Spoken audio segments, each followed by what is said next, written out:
হজরত ইয়াজিদকে এই 10 তারিখের মহররমের 10 তারিখের 61 হিজরির এই 10 তারিখের ঘটনার আগে তো ইয়াজিদের ব্যাপারে কোনো কিলুকাল ছিল না। এমনকি ইতিহাসে পাওয়া যায় ইয়াজিদ তো প্রতিদিন 100 রাকাত নফল নামাজ পড়তেন, 100 রাকাত নফল নামাজ পড়তেন, সবসময় রোজা রাখতেন, হাফেজ কোরআন ছিল, হাদিসের ভান্ডার ছিল, অতুলনীয় জ্ঞান তার মধ্যে ছিল, নামাজ ইমামতি করিয়া পড়াইতেন, কোনদিন নামাজ কাজা করছে ইতিহাস কেউ বলতে পারবে না, তাকবীর উলার সাথে নামাজ পড়তো। গুণের তো অভাব নাই ইয়াজিদের, ইয়াজিদে তো গুণের অভাব নাই। পৃথিবীর মধ্যে আমার তো অবাক লাগছে যে আপনার যত খারাপে হোক আপনার পৃথিবীর মধ্যে কোনো ইতিহাসে বা কোনো আলেম কোনো বক্তা যত খারাপে হোক, যত খারাপ মতবাদের হোক, আমি কখনো শুনি নাই ইয়াজিদকে তারা স্বীকার করে ভিন্ন ভিন্ন ভাবে, কিন্তু ইয়াজিদ পিওর মুসলমান ছিলেন। ইয়াজিদ একেবারে কি এটাকে কি বলে আপনার তাহাজ্জুদ গুজারি ছিলেন, 100 রাকাত নামাজ নিয়মিত পড়তেন, হাফেজ কোরআন ছিলেন, হাফেজুল হাদিস ছিলেন, আরো প্রশংসা। হযরত ইয়াজিদ রহমতুল্লাহ আলাইহি এরকম বলার কোন লোক আমি পাই নাই। 1446 বছর পর বাংলাদেশের মধ্যে এক ফিসাব যে নাকি সর্বপ্রথম হুসাইনি মিম্বরে বসে হযরত ইয়াজিদ রহমতুল্লাহ আলাইহি বলে প্রশংসা করেছে। যদিও পাবলিকের চাপে পড়ে, পাবলিকের সমালোচনার মুখে আবার নিজে এটা উইথড্র করেছে, কিন্তু তার খাসলত কি ভালো হয়েছে? ভালো আছে। এর যদি এই অবস্থায় পীরের যদি এই অবস্থা হয়, তাহলে আপনি বলেন তার অনুসারীদের কি অবস্থা? কথা বলেন না। এই হলো ইয়াজিদি পীর। কি পীর? ইয়াজিদি পীর। হুসাইনি পীর কখনো হুসাইনি বিরোধীকে কখনো পছন্দ করতে পারে, কখনো পছন্দ করতে পারে না। গালমন্দ যদি নাও করুক, তারপরও তার জবানে কখনোই না মানবে না। আপনি বলেন আজ পর্যন্ত এই যারা নাকি ইয়াজিদের প্রশংসা করে, তারা কি তাদের সন্তানদের নাম ইয়াজিদ রাখছে? তো আমরা বলবো তোমরা যখন প্রশংসাই করো, ইয়াজিদ নাম রাখো। ইয়াজিদ কি কথা বলে না? তাহলে না তুমি তার পক্ষে, তার সাপোর্টার প্রমাণ হবে। মুসলমান থেকে 77 আলা 73 ফিরকা 73 দলে বিভক্ত হবে। কত দলে? কুল্লুহা ফিন্নার ইল্লা ওয়াহিদা ইল্লা মিল্লাহ। আল্লাহ নবী সাল্লাল্লাহু আলাইহি সাল্লাম বলেন 72টা জাহান্নামী, একটা কি? তাহলে এই হাদিস কার? রাসূলুল্লাহ সাল্লাল্লাহু আলাইহি সাল্লামের বাণী। 1400 বছর আগে যিনি নীতি নির্ধারক, যিনি শরীয়তের প্রবর্তক, যিনি আল্লাহ তাআলার পরে সিদ্ধান্তকারী শরীয়তের, যার পরে আর কোনো মানুষ নিজস্ব কোনো মত দেওয়ার কোনো সুযোগ থাকবে না, নিজস্ব কোনো পথ বাতানোর কোনো সুযোগ থাকবে না। পথ বাতাতে গিয়ে তিনি বলবেন অমুক সাহাবী বলেছেন, তিনি রাসূলুল্লাহ থেকে শুনেছেন, এই কথা দিয়ে বর্ণনা করতে হবে। যদি তাই হয় তাহলে বোঝা যায় আল্লাহ নবীজি আপনার 1400 বছর আগে তিনি মত দিয়ে গেছেন যে মুসলমানরা 73 দলে বিভক্ত হবে। কত দলে? জোরে বলেন। আর আপনি বলছেন কি এত দল কেন? সব এক। তাহলে আপনার কথাটা কি আল্লাহ নবীজির নীতির মধ্যে পড়লো না বিরোধিতা হলো? কি হলো? তা আপনি কিভাবে আল্লাহ নবীজির একজন উম্মত হতে পারেন একটা হাদিসকে অস্বীকার করে? এত আবেগী হওয়া ভালো না। অন্যায়কে অন্যায় বলতে শিখুন, অন্যায়কে অন্যায় জানতে শিখুন, অন্যায়কে অন্যায় ভাবে অন্যায় হিসেবে চিহ্নিত করুন। যদি না চিহ্নিত করুন, এক ফাঁকে আপনার মধ্যে অন্যায় প্রবেশ করবে। ঠিক কিনা বলেন? বুঝছি আপনি অন্যায়কারীকে কঠিনভাবে গালমন্দ করবেন না, ঠিক আছে করেন না, কিন্তু অন্যায়কে তো অন্যায় বলতে হবে। ঠিক কিনা বলুন? গালমন্দ করেন না, কাফেরকে গালমন্দ করেন না, হিন্দুকে গালমন্দ করেন না, খারাপ গালিগালাজ করেন না, এটা আদর্শের খেলাফ। কিন্তু তিনি হিন্দু, অন্য একটা ধর্মের বা অন্য একটা মতবাদের, ইনি কাফের, মুসলমানদের বিরোধী, এটা তো বলতে হবে নাকি? এই সত্য যদি আপনি গোপন করেন, আপনি প্রকৃত মুসলমান কেমনে হলেন? ঠিক কিনা বলুন? আল্লাহ নবীজি বলেছেন ৭৩ দল হবে, ৭২টা জাহান্নামী। ৭২টা কি? ৭২টা কি? জাহান্নামী, একটা যাবে জান্নাত। সুবহানাল্লাহ বলেন। আরো ক্লিয়ার এই হাদিসের বাস্তবতা কি? নবী পাক সাল্লাল্লাহু আলাইহি সাল্লামকে জিজ্ঞেস করলেন, ইয়া রাসূলুল্লাহ, জান্নাতি কারা? তিনি বললেন, মা আনা আলাইহি ওয়া আসহাবি। অন্য আরেকটা রাওয়ায়াত আসছে, মা আনা আলাইহি ইয়াউমু ওয়া আসহাবি। আলাইহি আসহাবি চেয়ে ইয়াউমু আসহাবি আরো মজবুত। কেন? আজকে, ইয়াউম মানে এখানে কি? আজকে। মা আনা আলাইহি ইয়াউমু ওয়া আসহাবি, আজকে আমি নবী। যখন তিনি বলছেন, আজকে বলতে কি? যখন তিনি বলছেন, হাদিসটা বর্ণনা করছেন, তিনি বলতেছেন আজকে আমি এবং আমার সাহাবীরা যেই মতবাদ, যে বিশ্বাস, যে ঈমান, যে আকীদা, যে আমলের উপর প্রতিষ্ঠিত, যে আদর্শের উপর প্রতিষ্ঠিত, যারা এই আমল আদর্শের উপরে কিয়ামত পর্যন্ত অনুসারী হবে, তারাই জান্নাতি, তারাই হক। সুবহানাল্লাহ বলেন। আজকে দ্বারা বুঝাইলেন আজকের পরে, অর্থাৎ আমার সাহাবায়ে কেরামের পরবর্তী এই দুই দল পরবর্তী গিয়ে কোনো নতুন সিদ্ধান্ত দেওয়ার অধিকার নাই। নতুন সিদ্ধান্ত দেওয়ার কি নাই? তাহলে স্পষ্ট বোঝা যায় আল্লাহ নবীজি বাতিয়েছেন আমি এবং আমার সাহাবায়ে কেরামের পথ মত, এটা হচ্ছে জান্নাতের দল। কোন দল? জান্নাত দল। এবার দেখেন, প্রশ্ন করি আপনাদেরকে, কারবালার ময়দানে হুসাইন রাদিয়াল্লাহু তাআলার বিরুদ্ধে কোন সাহাবায়ে কেরাম কি অস্ত্র ধরেছে? কি আপনারা বিশ্বাস করেন? ইয়াজিদের 22,000 কম বেশ সৈন্যের মধ্যে কি কোন সাহাবী ছিল? কোন সাহাবী ছিলেন না। তাহলে কি বোঝা যায়? সাহাবায়ে কেরামের পথ মত আওলাদে নবীর বিরোধিতা নয়। ঠিক কিনা বলেন? আওলাদে নবীর কি নয়, বরং ইয়াজিদ যখন আল্লাহর নবীর আওলাদ সাইয়্যিদুনা ইমাম হুসাইন রাদিয়াল্লাহু তাআলা সহ পরিবারকে শহীদ করলেন, এই সংবাদ যখন মক্কা মদিনায় আসছে, আসার পরে মক্কা এবং মদিনার বিশিষ্ট সাহাবায়ে কেরাম ইয়াজিদের বিরুদ্ধে উন্মুক্ত তারা তরবারি ধরেছেন। সুবহানাল্লাহ। এবং ইয়াজিদের গোষ্ঠীরা তারা মক্কা মদিনায় আক্রমণ করে প্রায় 10,000 সাহাবী তাবী বিশিষ্ট বুজুর্গ সাহাবী তাবীদেরকে, নারীদেরকে, সন্তানদেরকে, ছোট বাচ্চাদেরকে হত্যা করেছিল। নাউজুবিল্লাহ বলেন। তাহলে এখানে একটা প্রমাণ, কারবালা হুসাইনের বিরুদ্ধে কোন সাহাবীরা কি ধরে নাই? অস্ত্র ধরে নাই, ইয়াজিদের পক্ষে যায় নাই।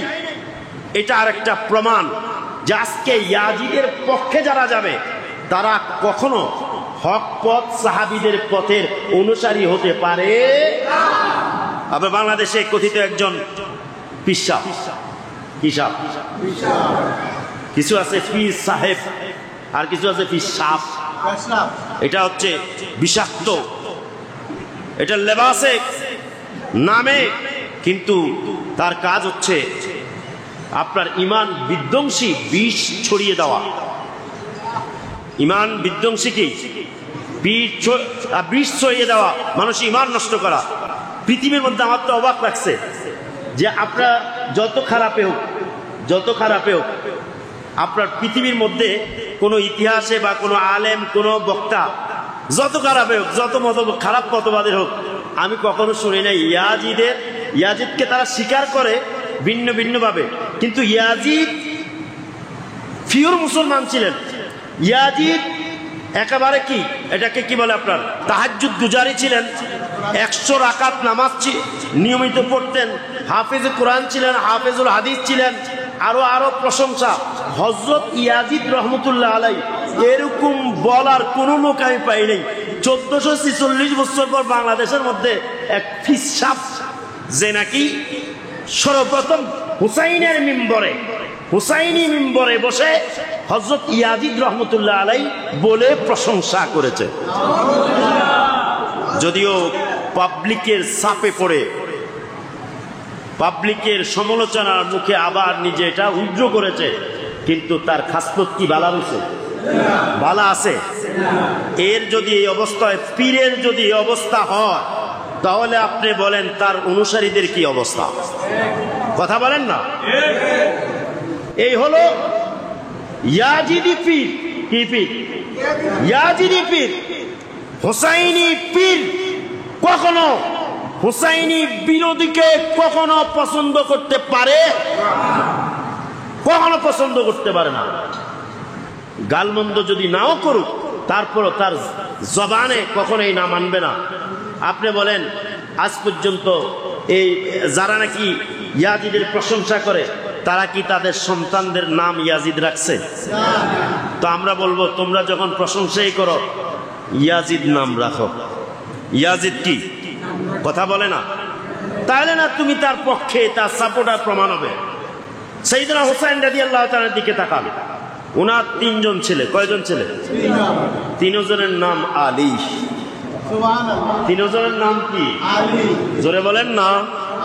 এর অর্থে এই নয় তিনি আবু বকরকে রাদিয়াল্লাহু তাআলাকে পছন্দ করেন, ওমর রাদিয়াল্লাহু পছন্দ করেন না। আবার হযরত ইমাম হাসান রাদিয়াল্লাহু তাআলার এক ছেলের নাম ছিল ওমর। বলেন না সুবহানাল্লাহ।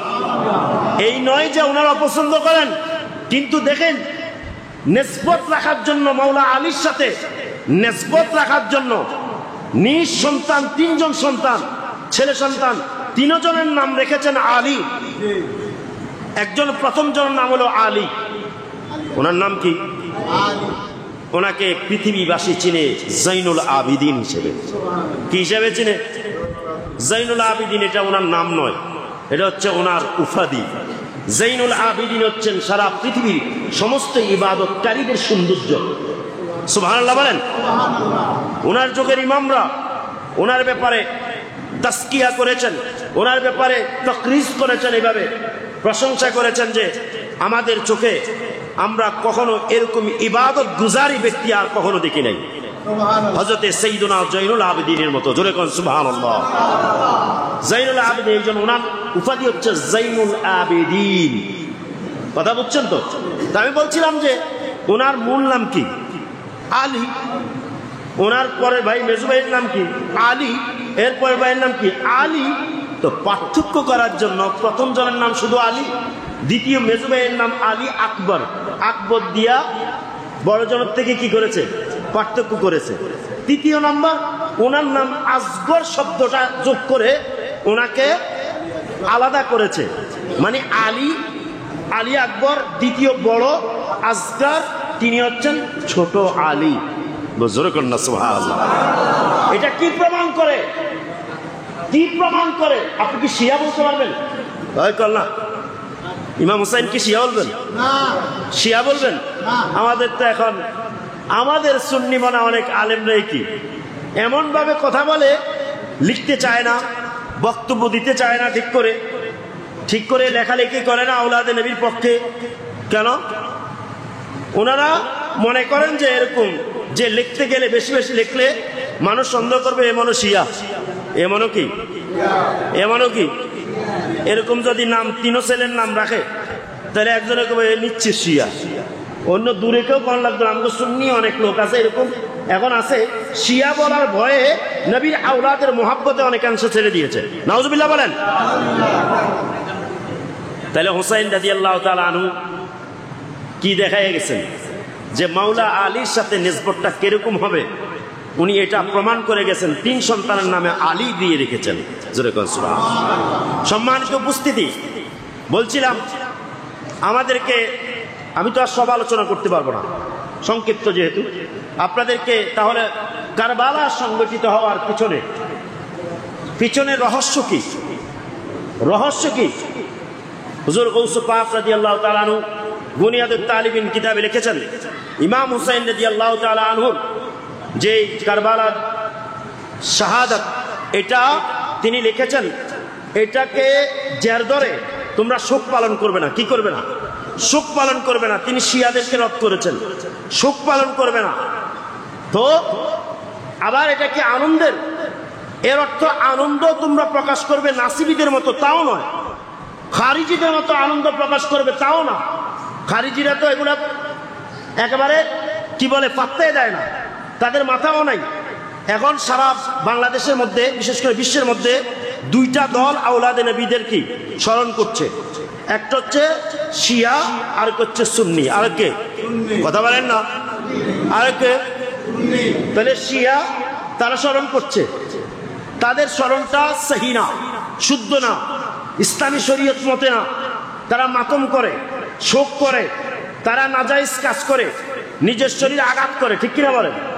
এই জন্য তাদের মোহাব্বতটা তাদের জন্য কি না, সঠিক নয়। সুন্নি মুসলমানরা শরীয়তের নিষিদ্ধ কাজ বাদ দিয়ে তারা আওলাদের নবীদের, নবী পাক সাল্লাল্লাহু আলাইহি ওয়াসাল্লামের যে আওলাদের মর্যাদা, এই দিন আসলে তারা কারবালা কেন্দ্রিক মাহফিলের মাধ্যমে নবীজির শান, আওলাদে নবীদের শান, সাহাবায়ে কেরামের শান তারা তুলে ধরে। বলেন না সুবহানাল্লাহ। আর এই তুলে ধরার নির্দেশ আমরা কার থেকে পেয়েছি? আল্লাহ থেকে পেয়েছি। কার থেকে? জোরে বলেন কার থেকে? এক নাম্বার আল্লাহ তাআলা নবী সাল্লাল্লাহু আলাইহি সাল্লামকে, তার প্রিয় হাবিবকে নির্দেশ দিয়েছেন, হাবিব আপনি আপনার উম্মতকে বলে দেন, আপনার উম্মতকে। এর অর্থ কি? আপনি আপনার উম্মতকে ওয়াজ করেন, উপদেশ দেন, আপনি আপনার উম্মতকে নসিহত করেন, আপনি আপনার উম্মতকে ওয়াসিয়ত করেন, আপনি আপনার উম্মতকে শিক্ষা দেন। কুল দ্বারা অনেক অর্থ আছে, আপনি বলুন। এর অর্থ শিক্ষা দেন, তালিম দেন। কিসের? আপনি বলুন লা আসআলুকুম আলাইহি আজরা, আমি তো কোনো প্রতিদান হে উম্মতেরা আমি চাই না, হে আমার আশিকরা আমি চাই না, কোনো প্রতিদান চাই না। ইল্লাল মাওয়াদ্দাতা ফিল কুরবা, আমি শুধুই তোমাদের থেকে চাই আমার আওলাদের মাওয়াদ্দাত, একেবারে বিশুদ্ধ ভালোবাসা। কি ভালোবাসা? কি ভালোবাসা? মুহাব্বত বলে নাই, মাওয়াদ্দাত বলেছে। আল্লাহর এক নাম ওয়াদুদ, আল্লাহর এক নাম কি? প্রেমময়। আল্লাহর এক নাম কি? আল্লাহর প্রেমটা নিরঙ্কুশ হয়, বিশুদ্ধ, সন্দেহাতীত, এটার মধ্যে সন্দেহ নেই।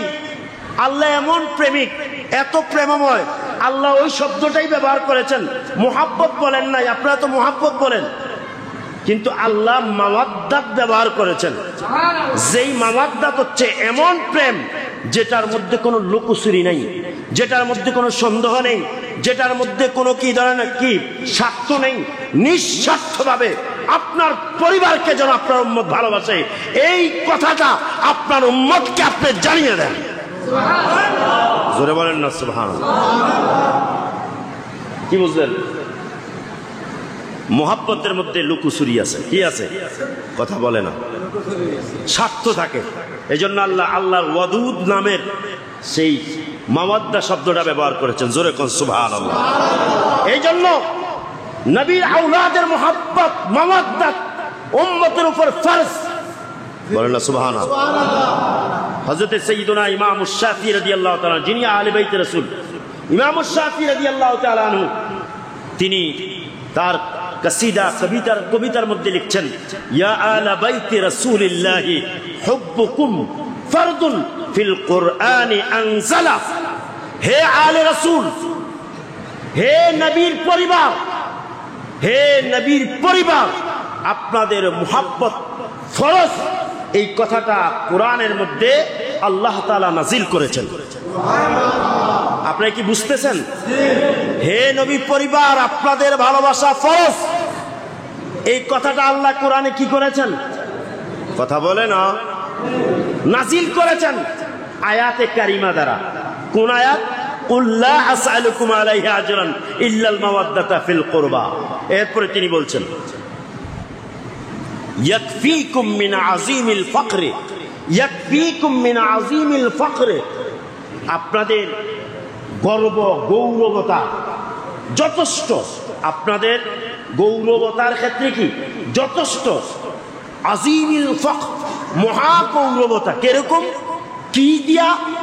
মাল্লাম ইউসাল্লি আলাইকুম লা সালাতা লাহ, যেই ব্যক্তি নামাজে আপনার হে নবী পরিবার, হে সাইয়্যিদাতুনা ফাতেমাতুজ জাহরা, হে সাইয়্যিদাতুনা জাইনাব, হে সাইয়্যিদুনা ইমাম মাওলা, হে সাইয়্যিদুনা হাসান, হে সাইয়্যিদুনা হুসাইন, হে সাইয়্যিদুনা জাইনুল আবিদিন, যে নাকি আপনাদের উপরে নামাজে সালাম দেয় না, আল্লাহুম্মা সাল্লি আলা মুহাম্মদ ওয়া আলা আলে মুহাম্মদ, আছে না নাই?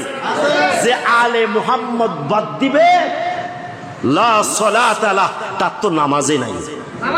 জোরে কয় না সুবহানাল্লাহ? তাহলে আপনার নামাজ কবুলিয়াতের শর্ত হচ্ছে আলে বাইতকে সালাম দেওয়া, আলে বাইতের উপর সালাত পড়া, দুরূদ পড়া। আল্লাহুম্মা সাল্লি আলা ওয়া আলা আলে। প্রশ্ন যদি থাকে, প্রশ্ন যদি করি আপনাদেরকে, জবাব নিশ্চয় আপনাদের কাছে নেই। আবার অনেকে মন্তব্য করবেন, যেই 22,000 হুসাইন রাদিয়াল্লাহু আনহুর বিরুদ্ধে গিয়ে তারা কারবালার ফুরাতে তীরে তারা সেখানে হুসাইন রাদিয়াল্লাহুকে শহীদ করবে, সেখানে যে সময় ছিল ওই সময়ের ভিতরে যে নামাজগুলো তারা জামাতবদ্ধভাবে পড়েছে, আপনারা শুনেছেন হুজুর থেকে। হাফেজ ছিল, মুফতি ছিল, মুহাদ্দিস ছিল, বড় বড় আল্লামা ছিল। আপনারা বলেন সেখানে তারা কি জামাতে নামাজ পড়ছে না? ঐতিহাসিকভাবে প্রমাণ আছে না নাই? জুমার নামাজ আদায় করেছে, আজান দিছে, ইকামত দিয়েছে। আমার প্রশ্ন, সেখানে নামাজের ভিতরে 22,000 তারা আল্লাহুম্মা সাল্লি আলা মুহাম্মদ ওয়া আলা আলে মুহাম্মদ পড়ছে কিনা? কথা বলে না।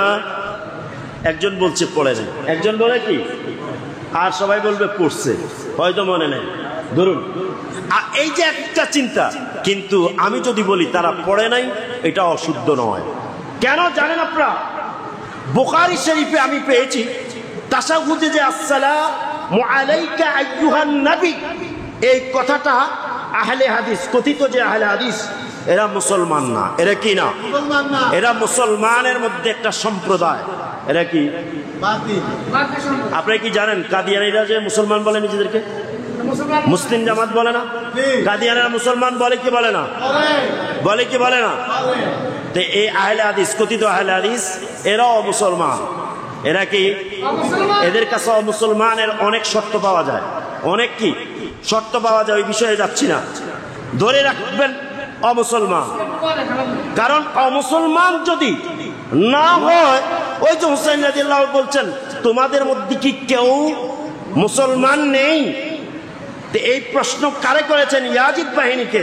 আর আজকে যারা টোটাল আহলে হাদিস, তারা তো ইয়াজিদকে খলিফা, আমিরুল মুমিনিন রাহিমাহুল্লাহ সহ অনেক কিছু তারা দাবি করে।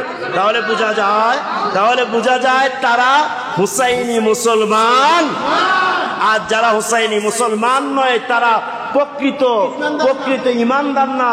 আর যারা হুসাইনি না, তাদের নামাজ হয়, তাদের নামাজে আল্লাহুম্মা সাল্লি আলা মুহাম্মদ ওয়া আলা আলে আছে না নাই? তাহলে আলে মুহাম্মদকে মানার পর কোন ব্যক্তি ইয়াজিদকে মানতে পারে? আলে মুহাম্মদকে সালাত স্বীকৃতি দেওয়ার পরে কোন ব্যক্তি কখনো ইয়াজিদের প্রশংসা করতে পারে? নামাজ যে আল্লাহর লা শারীকা লাহ, আল্লাহর ইবাদত করতে হবে শিরক মুক্ত করে। কি মুক্ত করে? জোরে কন না। আল্লাহ শিরক মুক্ত করে, আল্লাহ এক খোদাকে সিজদা দিবেন, এক খোদার ইবাদত করবেন। আর ওই খোদার কি মহিমা, ওই খোদাই বা কেন তার ইবাদতের মধ্যে আল্লাহ তাআলা শরীক করাইয়া দিলেন। আল্লাহুম্মা সাল্লি আলা মুহাম্মদ ওয়া আলা আলে মুহাম্মদ। জোরে কোন সুবহানাল্লাহ। হিকমতটা কি? এখানে সাহাবায়ে কেরামের নাম নাই কেন? আল্লাহুম্মা সাল্লি আলা মুহাম্মদ ওয়া আলা আলি মুহাম্মদ ওয়া আলা আসহাবে মুহাম্মদ কেন নাই? যদিও এই বিষয়টা ইমামদের ব্যাখ্যা আমার জানা নেই, কিন্তু চমৎকার বিষয়।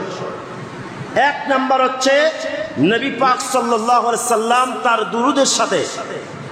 দুরূদের সাথে তার পরিবারের দুরূদকে উনি আবশ্যক করেছেন। কি করেছেন? আবশ্যক করেছেন।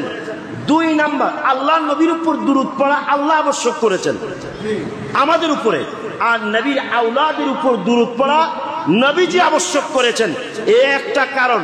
2 নাম্বার কারণ হচ্ছে পৃথিবী ব্যাপী সাহাবায়ে কেরামকে খারিজি, বিশেষ করে কি খারিজি, নাসিবি, আর অনেক যত মুসলমান হবে সাহাবায়ে কেরামকে তারা কোনোভাবে মানলো, তারা কিন্তু কঠিনভাবে কিয়ামত পর্যন্ত আওলাদে নবীদের বিরোধী থাকবে একদল। যার কারণে এখানে একটা হিকমত যে আলে মুহাম্মদকে সংযুক্ত করে সারা পৃথিবী সমস্ত আলে বাইতের বিরোধীদেরকে জানান দেওয়া হয়েছে যে আলে মুহাম্মদকে বিরোধিতা করে যত নামাজই পড়ো তোমার নামাজ হবে। ইমাম শাফিঈ এই কথাটাই বলেছেন, ইয়াকফিকুম মিন আযীমিল ফখরে মান লাম ইউসাল্লি আলাইকুম লা সালাতা লা। যেই ব্যক্তি আপনাদের উপরে সালাত পড়ে না, দুরূদ পড়ে না, তার নামাজে জোরে কয় না। আমি দেখেছি বুখারীর ব্যাখ্যা টিকার মধ্যে আপনার কত আহলে হাদিস যারা, তাদের মধ্যে একজন আছে আব্দুল মালিক, সে অনুবাদ করেছে। এই আলেম অনুবাদ করে তাশাহুদের এই হাদিসের নিচে টিকার মধ্যে এনেছে আসসালামু আলাইকা, হে নবী আপনার উপর সালাম। কি কাছে না দূরে? হে নবী আপনার উপর সালাম, কাছে না দূরে? হাজির না গায়েব? নবী সামনে না দূরে? উপস্থিত না অনুপস্থিত? এই কাফ জমির উপস্থিতি। হে নবী আপনার উপর সালাম। এই যে আদর, মুহাব্বত, নবীকে কাছে রাখা, ঈমানকে সাথে রাখা, এই বিধান দিয়েছেন এই কথিত আহলে হাদিস। একজন তাবির একটা রেফারেন্স দিয়ে এই হাদিসকে রদ করে বলেছেন যে নবী পাকের ইন্তেকালের পরে আসসালামু আলাইকা না পড়ে আসসালামু আলান নবী পড়বে। নাউজুবিল্লাহ বলেন না, জোরে বলেন না নাউজুবিল্লাহ। পৃথিবীর কোন ইমামরা এর মধ্যে একমত নেই, কোন ইমামরা বলেন নাই, কোন বুজুর্গানে দ্বীনরা বলেন নাই, কেউ এই কথা বলেন নাই। এই যে তাশাহুদ আমরা পড়ি, এটার উপর সমস্ত ইমামরা একমত, অথচ এটার বিরোধিতা করেছে আহলে হাদিসরা, কথিত আহলে হাদিসরা।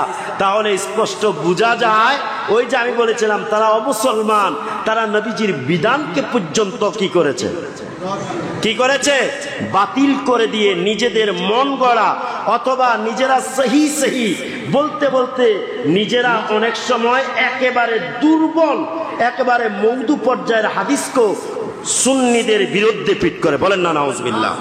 আমার ভাই বন্ধুরা, আমি আপনাদেরকে বলবো, হুজুররা আছেন, আমি আর আলোচনা দীর্ঘায়িত না করে সর্বশেষ এই কথাটাই বলে দিচ্ছি, নবীর আওলাদের এই শাহাদাত আমাদের জন্য নিয়ামত। জোরে করে সুবহানাল্লাহ। সেদিন যদি এই শাহাদাত না হতো কি হইতো জানেন? ওই যে আপনাদের মধ্যে কিছু লোক আছে না, সবই তো আমরা মুসলমান, কথা বলে না, এই কথা সবাই পেত। যখনই কারবালায় নবীর আওলাদদেরকে শহীদ করেছে, জান্নাতি সরদারদেরকে শহীদ করেছে, তখন সচেতন ইমানদার মুসলমানরা কয়, মাগো এটা কি? কারবালার আরে জান্নাতের সরদারদের গলে ছুরি দিয়া, নবীর আওলাদের গলে ছুরি দিয়া জান্নাতের সরদারের আন্ডারে জান্নাতে যাওয়া, এটা কিভাবে হয়? তখন তারা বুঝে ফেললো, তখন স্পষ্ট হয়ে গেল যে এরকম দাজ্জালও, ওই মূল কারা দাজ্জালের আগেও দাজ্জাল পৃথিবীতে থাকবে, যারা নাকি নবীর গলায়, নবীর আওলাদের গলে নবীর সাহাবীদেরকে জবাই করা বা তাদেরকে হত্যা করা, তাদেরকে নির্যাতন করা, এটা তাদের জন্য কিছু, কথা বলেন না, এটা তাদের জন্য ব্যাপার। যখন কারবালার জমিনে এই ঘটনা ঘটেছে তখন স্পষ্ট হয়ে গেছে মুসলমান, হকপন্থী ইমানদার মুসলমানরা তখন বুঝে ফেলেছে, হায় হায়, সত্য মুসলমান না। বোঝা যায় যে মুসলমানের মধ্যে বেহক আছে, নাহক আছে, জাহান্নামী আছে, অতএব আমাকে সাবধান হতে হবে।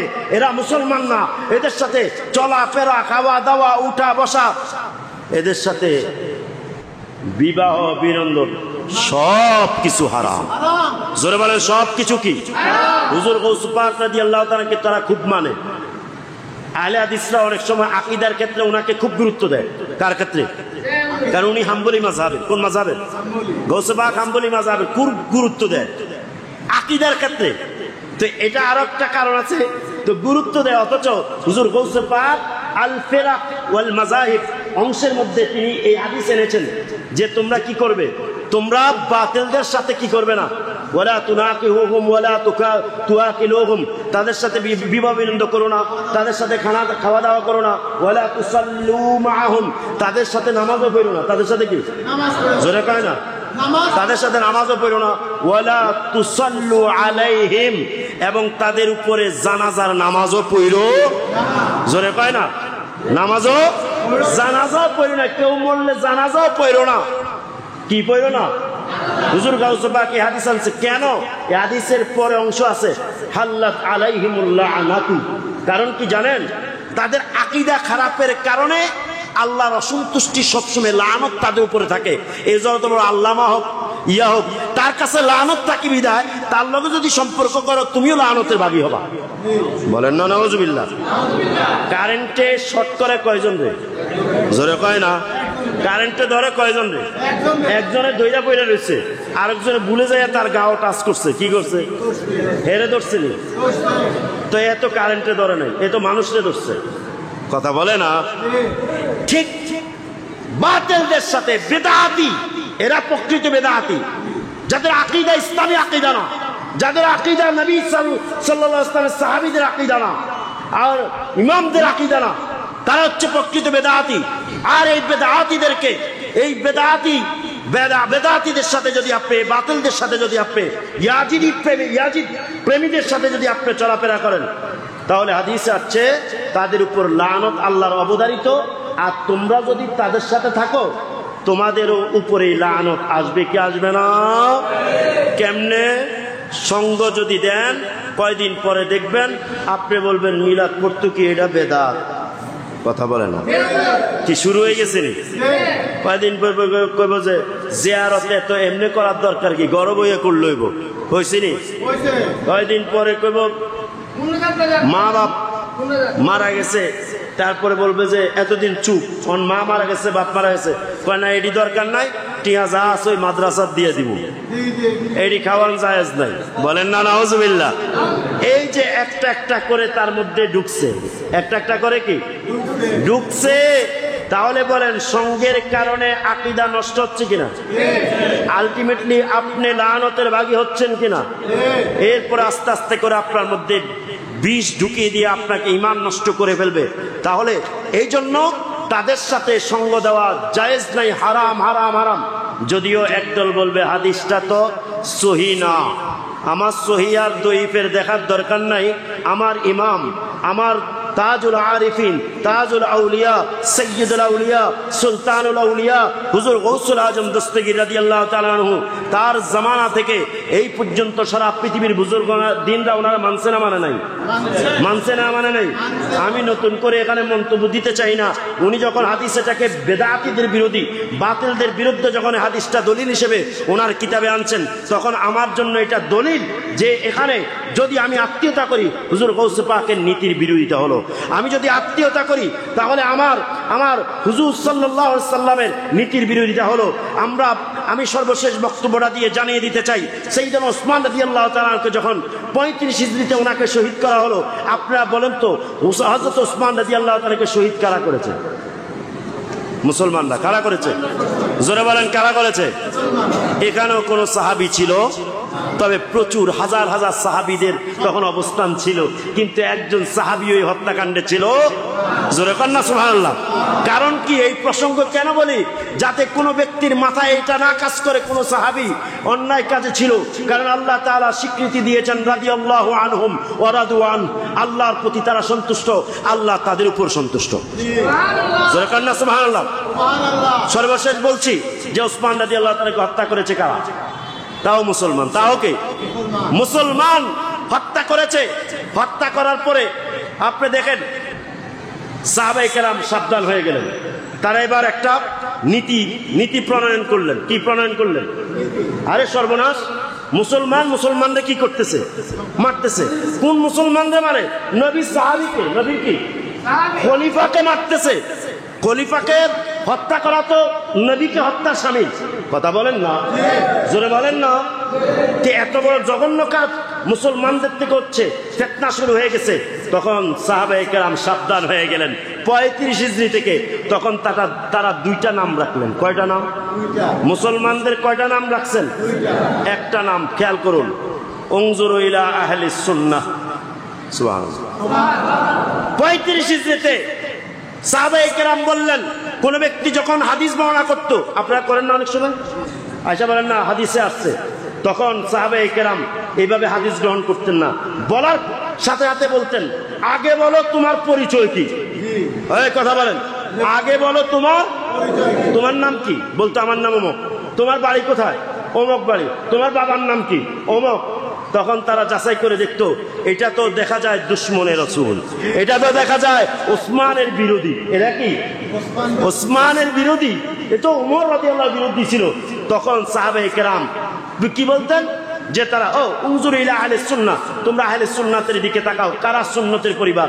আহলে সুন্নাতের অধিকারী। ফায়ুখাযু হাদিসুহুম, তাদের হাদিসগুলো গ্রহণ করা হবে। যেরকম সুবহানাল্লাহ। ওয়ানজুরু ইলা আহলি বিদআহ, বেদাতীদের দিকে তাকাও। কে বেদাতি? তার নামকরণ করো, তার বংশ পরিচয় কি, সব তালাশ করো। তালাশ করার পরে ফালা ইউখাযু হাদিসুহুম, যদি জানো সে বেদাতি বাতিল, তাহলে তার কোনো হাদিস গ্রহণ করবে না। এখন বর্তমান জামানায় এর অর্থ হবে তাদের কোনো ওয়াজ তোমরা শুনবা না। জোরে বলেন, কোনো ওয়াজ শুনবা, কোনো বক্তব্য শুনবা না। আমি দেখেছি অনেক সুন্নি ভাইয়েরা, অনেক সুন্নি, এটা অনেকে বলবে হুজুর এটা কঠিন না। আরেক কঠোরতা এই জামানায়, কঠোর না হলে আকীদায়, কঠোর না হলে আপনি ঈমান ঠিক রাখতে পারবেন না। আকীদা কঠিন হতে হবে, ইসবাত সমকঠিন হতে হবে। সাইয়েদনা হযরত কি বলে সাহাবায়ে কেরাম স্পষ্ট আমাদেরকে দুটা নীতি দিয়ে দিলেন এলেম অর্জনের ক্ষেত্রে। যে বাতিল দেখো তার থেকে হাদিস গ্রহণ করবে না, ওয়াজ নিবে না, এলেম নিবে না। আর তুমি আহলে সুন্নাত দেখো, কে আহলে সুন্নাতের আলেম, কে আহলে সুন্নাতের ইমাম, কে আহলে সুন্নাতের অনুসারী। তার থেকে যদি তুমি পরিচয় পাও, তার থেকে এলেম নিবে, তার থেকে হাদিস নিবে, তার থেকে তাফসীর নিবে। কেন? তার কারণ হচ্ছে এই ব্যক্তি হচ্ছে হুসাইনি, তার থেকে কখনো নবীর আওলাদের বিরোধিতা পাবে না, তার থেকে কখনো সাহাবায়ে কেরামের বিরোধিতা পাবে না, তার থেকে পাবে নবীর আদর্শ, সাহাবায়ে কেরাম আদর্শ, নবীর আওলাদের আদর্শ। এখন সত্য কথা তোমরা পাবে, অতএব তাদেরকে অনুসরণ করো। এখানে স্পষ্ট আমাদের প্রমাণিত হয়ে গেল যে আমরা কোনো বাতিল বক্তার বক্তব্য শুনতে পারবো না, যত ভালো তার বক্তব্য মনে করেন। একজন বক্তা মুরব্বী, আমি নাম নিচ্ছি না, মুরব্বী একজন বক্তা নবীজির শান-মান অনেক বলছে না, অনেক সুন্দর শান-মান বলছে। কওমিরাও তো ব্যাদিশা হয়ে গেছে, কওমিদের ব্যাদিশা হয়ে গেছে। এই লোক তো সুন্নিদের কথা বলছে, তো ওনার বিরুদ্ধে অনেক লোক কি করেছে, তাদের লোক না, তাদের কওমিদের অনেক আলেমরা তার বিরুদ্ধে করছে। কেন? সে শানে রিসালাত বিভিন্ন প্রসঙ্গ এমন ভাবে আলোচনা করছে, অনেক সুন্নি ভাইয়েরা তাকে দাওয়াত দিয়েছে, মুরব্বী কইরা, নাম বলতেছি না, দাওয়াত দিছে। দেওয়ার পরে আমি কখনো তার ওয়াজ শুনতাম না। কেন? আপনি যদি বলেন আপনি কি ইয়া মানুষ, আমি জানি যে কওমি বা যে কওমি জামাতি বা অন্যান্য ঘরানা আলেম যত সুন্দরে কুক, মাঝখান দিয়ে এক জায়গায় লিক হয়ে যাবে। কি হয়ে যাবে? কথা বলেন না। এই লিক, পাবলিক লিক ধরতে পারবে না, তখন সে লিকটাও খাইয়ে ফেলবে, লিক হয়ে যাবে, ফানসার হয়ে যাবে। তার মানে কি, হদস হয়ে গেলে অজু ভেঙে যাবে, যে নামাজ শুদ্ধ হবে না। যখন লিক হয়ে যাবে আকীদার ব্যাপারে, তখন তখন আর সে হক থাকবে না, তখন আমি আর ইয়া করতাম না। ঠিকই গত বছর হঠাৎ করে পাকিস্তানের সিরিকুট দরবারের হক্কানি একটা দরবার, রব্বানি দরবার, সেই আওলাদে নবীদের বিরুদ্ধে সে যখন ডিমের প্রসঙ্গ নিয়ে বক্তব্য দিয়েছে, ওনাদের বিরুদ্ধে বক্তব্য দিয়েছে, তখন ইচ্ছে ধরা পড়ে গেছে। সুন্নি মুসলমানরা তখন আসতে সাবধান হয়ে গেছে। কেউ বুঝছেন তো আপনারা? কারণ জিলাপি তারা খায় না, কি খায়নি? কথা বলেন না। জিলাপি খায় কি খায় না? কথা বলেন না। কিন্তু জিলাপির অপবাদ কারে দেয়? মিষ্টি খায় কি খায় না? কিন্তু মিষ্টির অপবাদ কারে দেয়? কথা বলেন না। এরা হলো এই জাতের জিলাপিও খায়, মিষ্টিও খায়, সব কিছু ঠিক আছে, কিন্তু অপবাদ দেয় কারে? অপবাদ দেয় কারে? এটা মুনাফিকি। অতএব আসুন আমি আপনাদেরকে বলবো যে আমাদেরকে সাহাবায়ে কেরাম নীতি দিয়ে দিয়েছেন, আহলে সুন্নাত অনুসারী অনুসরণ করবে আর আহলে বেদাকে বর্জন করবে। আর আহলে বেদা হচ্ছে ইয়াজিদি, শিয়া, খারিজি, রাফিজি, যত গোষ্ঠী আছে সুন্নিদের বিরোধী যত গোষ্ঠী আছে, এক কথা সব বাতিল বেদাতি, বাতিল বেদাতি। তাদের ইলম আমল, তাদের কোনো ওয়াজ বক্তব্য কিছু শোনা যাবে? শোনা যাবে? কোনো কিছুই শুনবেন না, বরং আপনারা সুন্নি মুসলমানদের আলোচনা শুনবেন। সর্বশেষ বলে দিচ্ছি, আপনারা যেহেতু তরিকতপন্থী, আপনারা কি তরিকতপন্থীদের ওয়াজ এক ধরনের নিষেধ আছে, এক ধরনের কি ওয়াজ শুধু পিসাবে করবে। কে করবে? তরিকতপন্থীদের ওয়াজ কে করবে? মুরিদে শুধু পিসাবের ওয়াজ শুনবে। আপনার রিসালাতুল কুশাইরিয়া 1000 বছর আগের কিতাব, কিতাবে বাইজিদ বুস্তামি রাদিয়াল্লাহু তাআলা আনহু রেফারেন্সে উনি বলেছেন, কোন মুরিদ যদি এই তরিকত শিক্ষা, কোন মুরিদ যদি, যেই মুরিদ ওয়াজ শুনতে পাগল, ওয়াজ শুনতে কি কথা বলেন না, ওয়াজ শুনতে পাগল, উনি লিখেছেন তার মধ্যে বাতুলতা আছে। কি আছে? কথা বলেন, কি আছে? বাতুলতা আছে। কারণ ওয়াজ প্রেমী সে হচ্ছে আল মিকসারু কাহাতিবিল লাইল, আল মিকসারু কাহাতিবিল লাইল। রাতের অন্ধকারে যেরকম বনের মধ্যে যাইয়া কাঠ লাকড়ি অন্ধকারের মধ্যে সংগ্রহ করলে কোনটা কাঠ, কোনটা বিচ্ছু, কোনটা সাপ দংশন করে সে জানে। এই যারা ওয়াজ প্রেমী তারা এরকম ওয়াজ শুনতে শুনতে দেখা যায় অনেক সময় এক বক্তা একটা ডেলিভারি দিছে, এই বক্তা দিছে এটা ডেলিভারি, এই বক্তা দিছে এটা ডেলিভারি, এর গেছে মাউলাইয়া, ও নিজের যেটা বুঝে আসে শেষ করে এটাই সঠিক। তখন আপনি এবার বলেন তার মধ্যে কি আর হক থাকে? কথা বলেন না, থাকে।